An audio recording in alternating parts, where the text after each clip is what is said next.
Hi, I'm Patty Morrissey. I'm an organizing and lifestyle expert.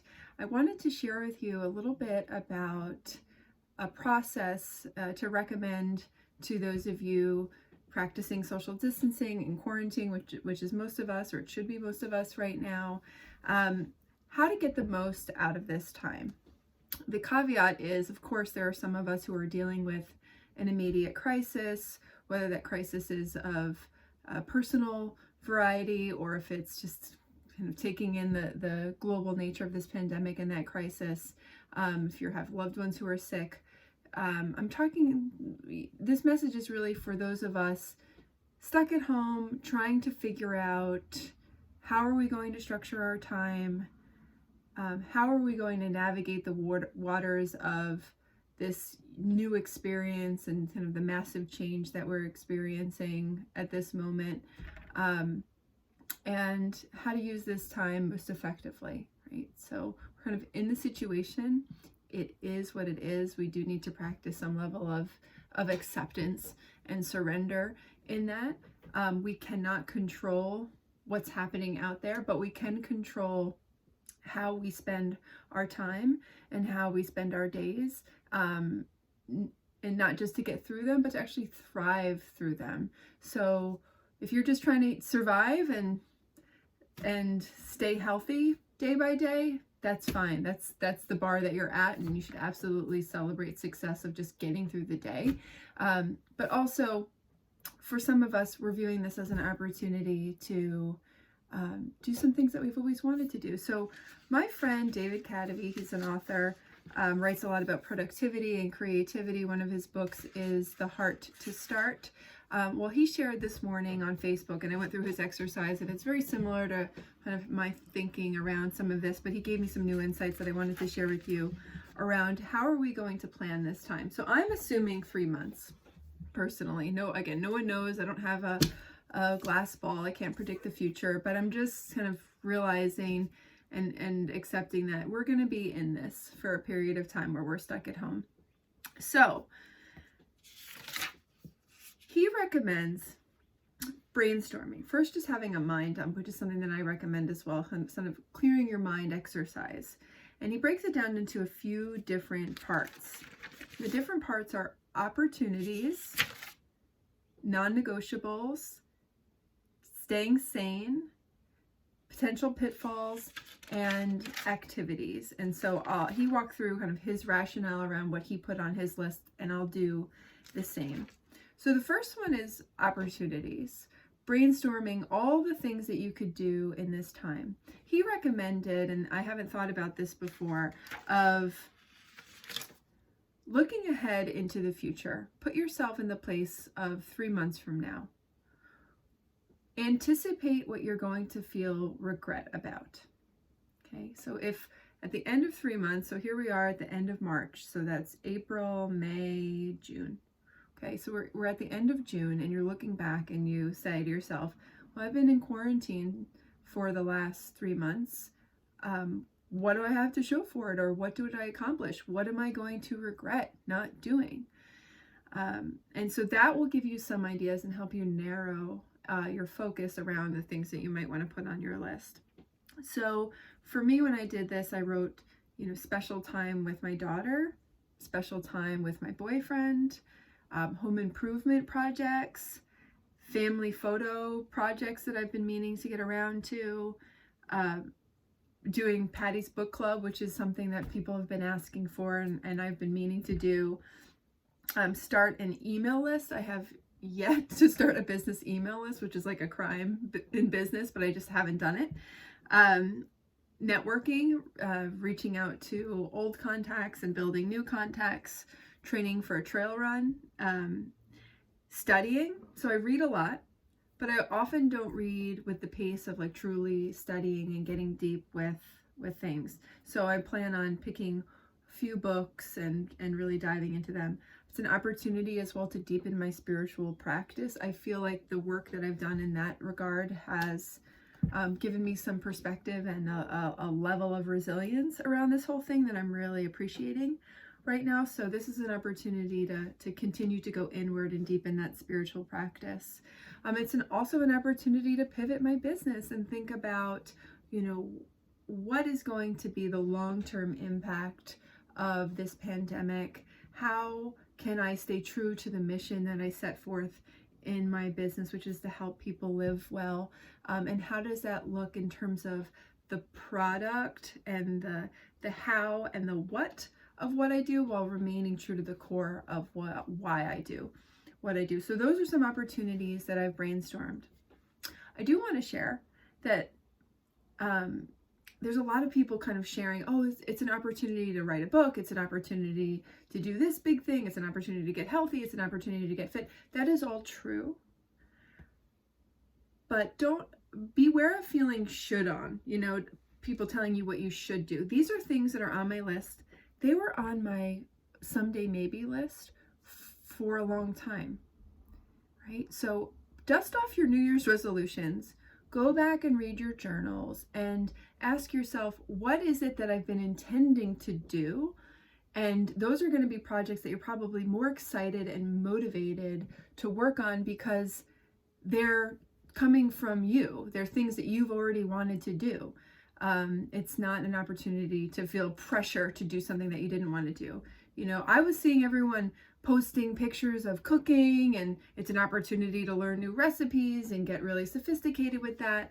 And as I was writing this down, I was originally feeling that tug from the outside world, and I was like, actually, there's a lot of other stuff I'd rather be focused on right now than learning to become a master chef. So I'll keep eating the same boring foods that I'm happy to eat every single day, and my daughter's happy to eat every single day, and I can kind of stay true to myself in that regard and not feel pressure to learn how to cook all of a sudden or learn a musical instrument all of a sudden, right? I'm just kind of sticking to the things that I already wanted to do before all of this happened to us, okay? So opportunities.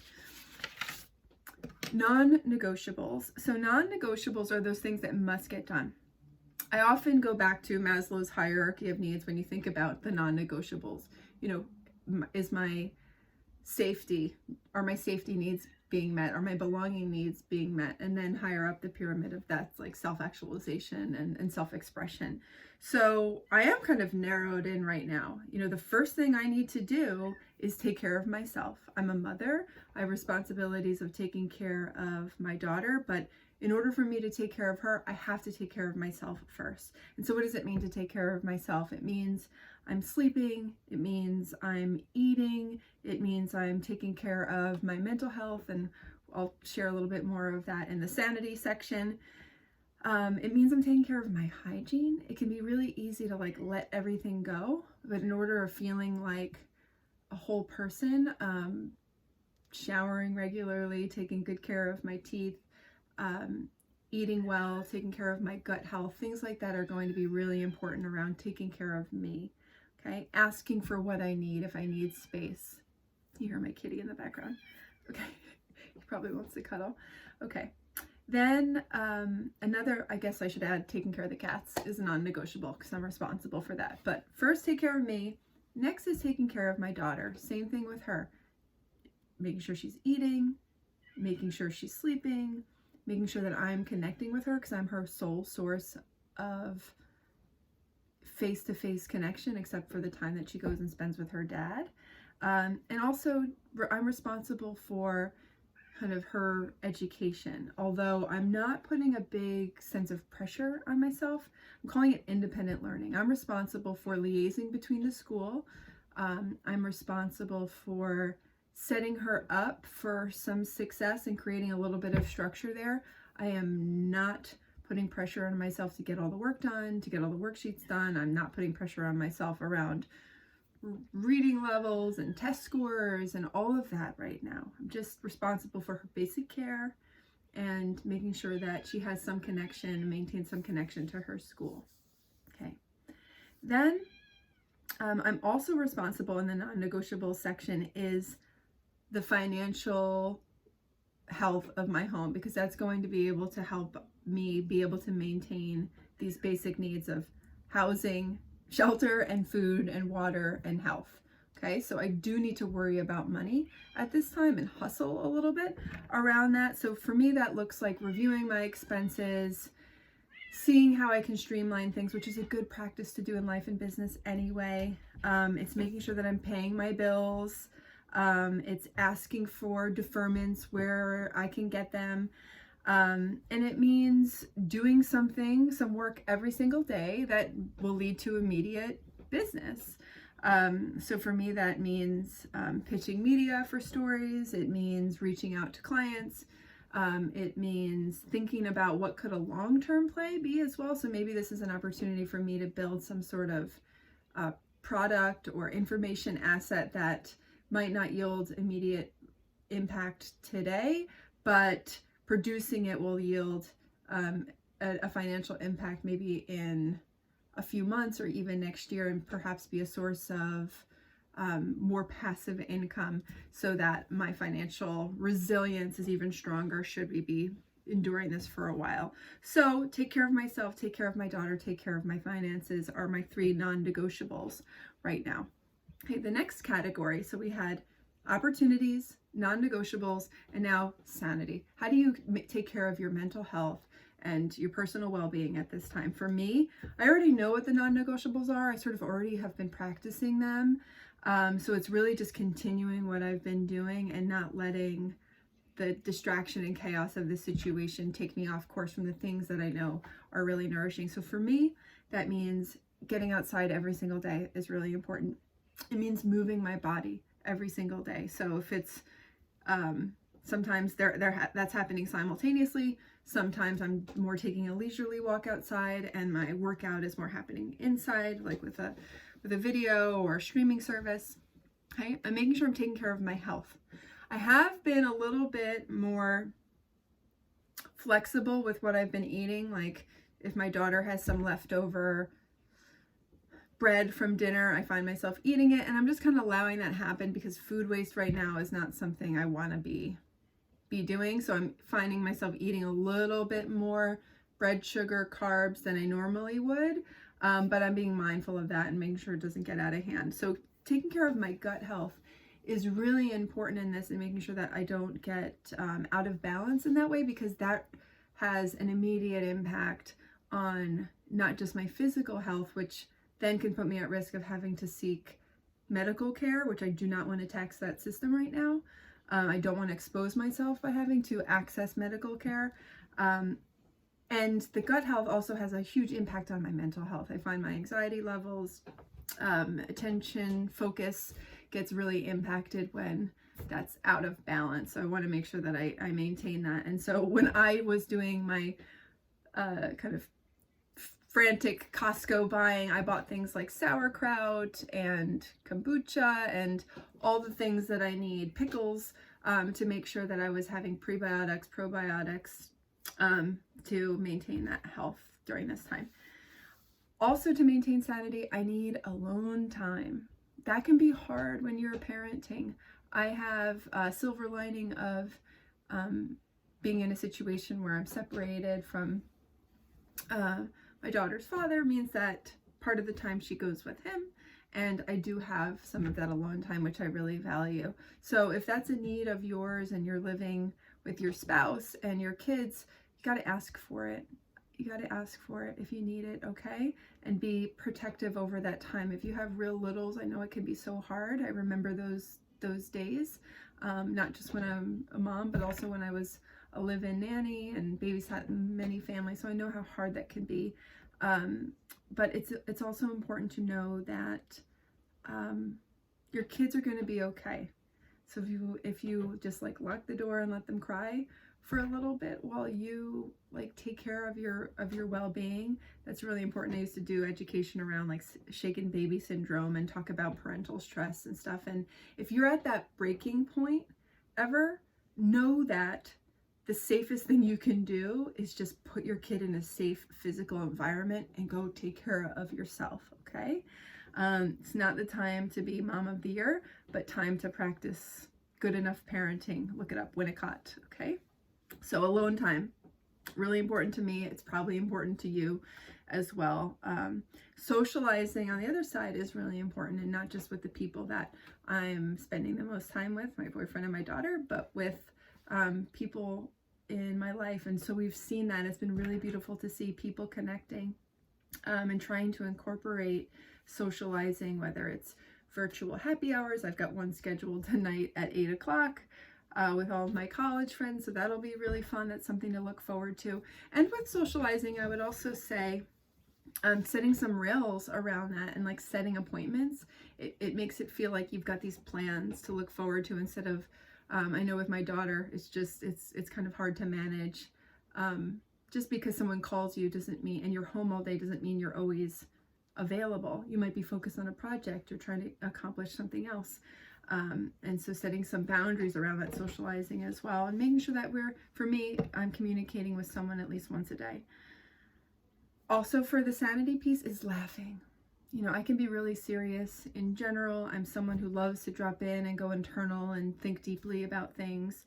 And I've, in the last few years, tried to cultivate more fun and lightness to my life, and I know how important that can be. So I need to have that outlet to take my mind off of everything that's happening, all the responsibilities that I have, and probably you're feeling that as well. So for me, I love watching comedy, and I think my daughter is a real source of laughter and fun. So I have to cultivate playfulness, which is not something that's super natural to me. I'm not really a playful person. I need to work on that, but we do love dance parties. She's funny, so she makes me laugh a lot, and trying to get into some of the things that she's into is a way to connect and help me cultivate a little bit more sense of childlike play. Okay. And then finally, my need for sanity requires processing time. So it's part of that alone time, it's part of that study time, but I need time to read, think, write, and talk things out. I have to process what's going on around me in order to kind of cope with it. Otherwise, it gets all bottled up, and I feel very scattered and confused. So that processing time, that's all part of sanity. All right, so we've got opportunities, non-negotiables, sanity. The next one to be aware of are your pitfalls. These are things that you like to do that either are harmful, or after a certain point they don't have added benefit, or sometimes they actually have, so they're either neutral or negative, and after doing them you kind of feel drained, even though they're enjoyable. So for me, that's consuming too much information. I am a sponge. I love to read and research and explore and connect and be on social media, but especially on social media, I find going into that space and just being bombarded with all the information to be really overwhelming and stressful. So I still want to connect with those people and still want to consume their content, but want to do so with some better boundaries, less time, and have it be something that I'm seeking out versus something that I'm just receiving as a sponge. Staying up too late is a vice of mine, so pitfalls can also be, you can think of them as vices. One of the things that I'm really missing is the school bus. The school bus used to come at 8:20 every single morning, and it was just this forcing mechanism to get us to get up, get dressed, eat breakfast, get our acts together, get on the school bus, and then that would start my day. So all that rush in the morning was actually really good at getting us going.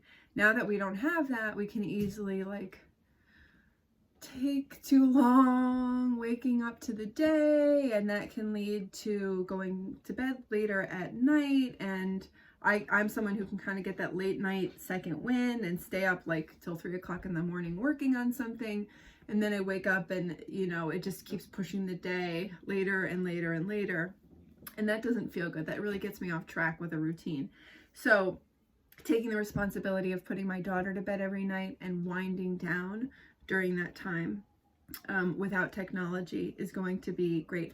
We just started reading a book together, a book that I'm excited to read. We're reading The Diary of Anne Frank together, and so having it be something that I'm looking forward to makes me not as interested in my phone or technology because I'm really looking forward to that time with her, and I'm really looking forward to reading the book. Another thing that is a pitfall for me, so for you it might be, I don't know, watching too much TV or eating too many treats, things like that. Or these are some examples that David gave when he was explaining this. For me, my pitfalls can sometimes look positive, and so that's what's so dangerous about these pitfalls, is that you think it's a good thing. Like he mentioned that he struggles with workaholism, and that can feel good, and society sort of celebrates that, but you know yourself that you can take it too far. So for me, something that I need to look out for is rescuing other people. So I am a helper. I want to help alleviate suffering in the world. I want to solve problems. I feel like I'm pretty good at generating ideas and resources, and I feel equipped with a lot of resources to support people right now. But I was a little bit too frantic about it, and so I have to be mindful of that and instead practice a little bit more of the Anne Lamott lighthouse quote. She says, lighthouses don't go running around an island looking for boats to save. They just stand there shining. And so I want to embody more of that lighthouse energy. I'm going to share content that I think is going to be useful for people. I am going to reach out and offer support to my clients and my family and my friends. But I'm not going to do it in a let me help you, let me help you, let me help you way, but just here I am, this is what I can do, here's what I have to offer, and then as people need that kind of support, they'll know where to find me. So one of my pitfalls, like I said, is rescuing. So be mindful of what yours are. Usually when the daily review is an exercise that I posted about previously. The pitfalls, you'll identify those when you ask yourself the question of, when did I feel the most drained today? Okay, so for a lot of us, that's like reading too much news, consuming too much information, not eating well, skipping your workout, those kinds of things. And that'll give you information into what your pitfalls are if you're not already aware. Okay. The final one, so we've got non-negotiables, opportunities, staying sane, pitfalls, and then finally activities. David called it activities, but I like to think of this as self-care practices, things that you can do that you don't have to do. They're not these opportunities that you're going to pursue. They're not the non-negotiables that you have to do. They're not the things that you need to do to stay sane and baseline in good mental and physical health. But these are just extracurriculars, okay? It's helpful to have this list written out as your cheat sheet. So when you're feeling like you're getting drawn into some of your pitfalls, when you have free time or you're feeling tired, when you're feeling tired, you're not going to feel like working on your non-negotiables. You're not going to feel like working on those bigger opportunities. You might not feel like doing some of the things that you need to do to keep up your health. You're going to feel like falling into your pitfalls. So these activities, the criteria that I'm going to put on them, adding on to what David shared, is things that are fun for you, things that you're excited to do, things that are easy to do to some extent, and things that make you feel good for having done them. So for me, this is blow drying my hair. I just feel awesome after I do it. It's taking a bath. I love to take baths with candles and music, and reading poetry is another one. Journaling and doing an exercise that I call morning pages. I love reading any book. So this is kind of non-study reading. This is just reading anything that interests me at that moment. Often I'll go to my bookshelf and just kind of say, what does the universe want me to read right now? And I just pick up a book and thumb through it and see if anything interesting pops up. It could be cooking for some of you who find that enjoyable. The one thing I cook is banana bread, so I might make some banana bread. It might be, like I mentioned earlier, watching comedy is something that makes me feel good. So identifying some of those activities that you're always glad that you have done them, and that they're pretty easy for you to grab onto and be like, yeah, I know, I love that. So I'm going to keep doing those things, and help your kids and your partners identify what those things are for you. So it's not your job, moms, to entertain your entire family during this time, but what you can do is create a little bit of structure through an exercise like this, and like help your child brainstorm, okay, when you're bored, besides watching TV or besides too much screen time, like what are some of the things that make you feel really good, and have that list up, and when they're feeling like out of ideas, they can just go straight there. So I thought this was super helpful when David shared this yesterday, and I did this exercise this morning, and it's given me even a lot more clarity around all the things that I want to do and how to structure them, and how that there is room for all of this in my life right now, but they each serve different roles. And so I do need to focus on the non-negotiables. I do need to focus on baseline, taking care of my health and well-being right now. But after that, then I can explore those opportunities that absolutely exist in this unprecedented time, where we get 3 months to focus on something that we've been meaning to do, 3 months to focus on something that we're going to feel really proud of for having done it. It's also an opportunity to connect with people and retrain some of our habits. So for me, one of my pitfalls is I love going to the thrift store, right? And so sometimes I can spend a little too much time like treasure hunting around the thrift stores, but I can't go to thrift stores right now. So it's an opportunity for me to break some of those bad habits that I have, okay?